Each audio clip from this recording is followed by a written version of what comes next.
Imagine a nation where the same man has ruled for 43 years, where an entire generation has known no other leader, and where a 92-year-old president now seeks to extend his grip on power until nearly 100. That nation is Cameroon, and that man is Paul Biya. His recent announcement to seek an 8th term has sent shockwaves through the political landscape, stirring hope among loyalists, fear among opponents, and disbelief across the world. I'm Asante, and this is the African Reset. Stay with me as we break down what has unfolded between July and August 2025, a period that may well define the future of Cameroon. Overview of July-August 2025 developments. On July 13, Paul Biya confirmed via his X account that he will run again in Cameroon's October 12 election. At 92, already the world's oldest serving leader, he abolished term limits long ago and could now extend his rule toward a century in age. Loyalists cheered, but critics like human rights lawyer Felix Abobala said the country needs renewal, not repetition. Cracks even appeared inside Biya's camp. Two longtime allies, Bello Buba Megari and Issa Chiroma Bakari, broke ranks to launch their own candidacies. Meanwhile, a record 83 opposition hopefuls registered, including Maurice Kamto, who was Biya's main challenger in 2018. But on July 26th, the electoral body Elecam barred Kamto, citing a technicality. His lawyers called it arbitrary, and Human Rights Watch warned it casts a shadow on the entire election. On August 5th, the Constitutional Council upheld the ban, effectively removing Biya's strongest rival. At the same time, Biya tightened control. Just 2 days after declaring his candidacy, he reshuffled the military, promoting loyalists and securing top generals. He also signed a decree forcing state-appointed notaries onto the Anglophone regions, which common law lawyers blasted as unconstitutional and devilish, warning it could reignite separatist anger. Protests followed.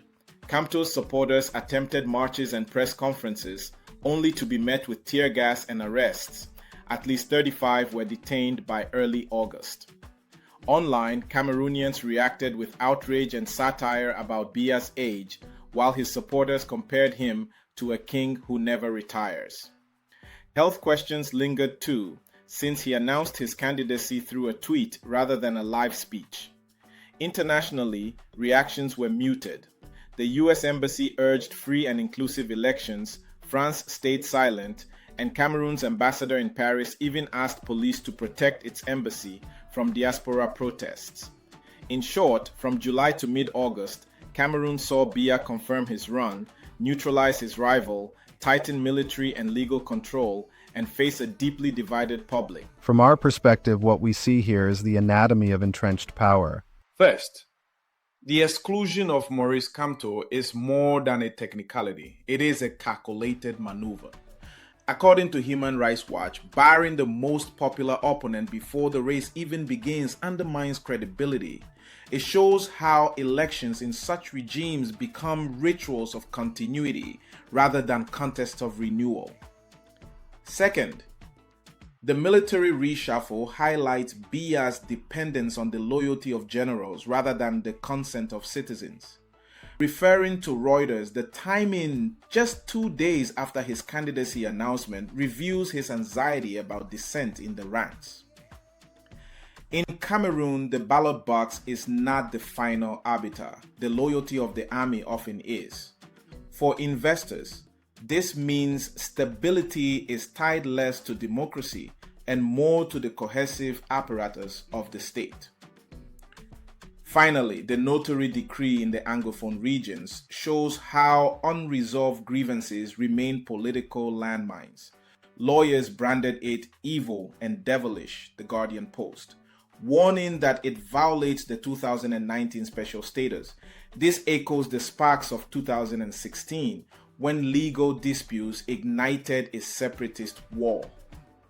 For international observers, it is a reminder that even small policy shifts can destabilize fragile regions if they trample on identity and right. In 6 turbulent weeks, Biya declared his candidacy, sidelined his top rival, fortified his generals, and inflamed Anglophone sensitivities, all while insisting he alone can steer Cameroon forward.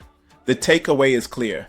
Cameroon's 2025 election is not about change, but about regime survival. For citizens, this means choosing between continuity and stagnation. For international investors, the risk lies in governance that resists reform, tethered to one man's longevity.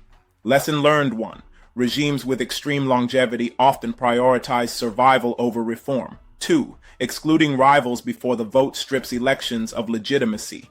3rd, military loyalty is a substitute for democratic consent. 4th, patronage networks are designed to outlast the leader. 5th, Anglophone grievances remain unresolved and dangerous. 6th, stability enforced by coercion is fragile and prone to shocks. 7, civic space is shrinking, dissent increasingly criminalized. 8, for investors, rigidity is as risky as conflict. 9, international partners often prefer stability to genuine democracy.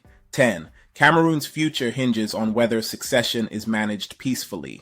I am Ama Asante. This is the African Reset, where we dig beyond the headlines to uncover Africa's political realities. If you found this analysis insightful, please like, share, and subscribe. It helps amplify African voices and stories. And now to you.